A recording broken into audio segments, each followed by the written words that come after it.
était normal et naturel que le musée du Conservatoire des Arts et Métiers accueille le jeu vidéo en vedette.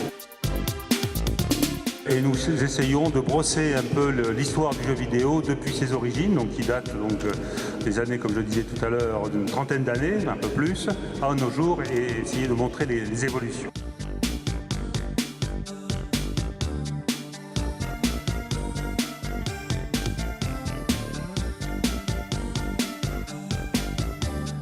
Museo Games, je crois que c'est construit sur un constat qui est d'une part que le jeu vidéo aujourd'hui est un objet culturel de premier plan.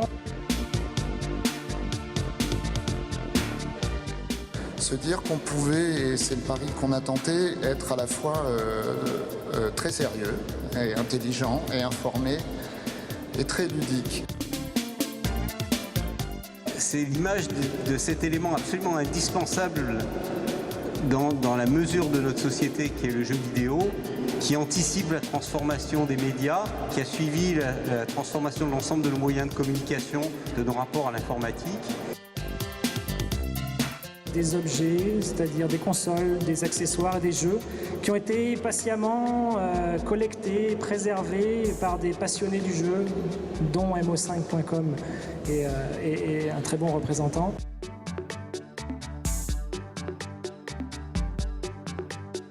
L'enjeu, c'est quand même que cette exposition soit accueillante pour tous, c'est-à-dire pour ceux qui jouent, ceux qui ont joué, ceux qui n'ont jamais joué, et ceux peut-être qui joueront, sachant qu'on est parti d'une idée qui était qu'aujourd'hui tout le monde jouait, ou tout le monde avait dans sa poche un jeu vidéo, sur son téléphone ou ailleurs. C'est, je pense, une exposition un peu différente des expositions qui ont lieu dans ce musée, parce qu'on y peut y jouer. Et pour cette raison, je crois qu'on a choisi d'emblée d'axer Museo Games, d'en faire, j'allais dire, au centre de l'exposition, une énorme madeleine numérique vidéoludique, et jouer complètement sur le souvenir et sur la nostalgie.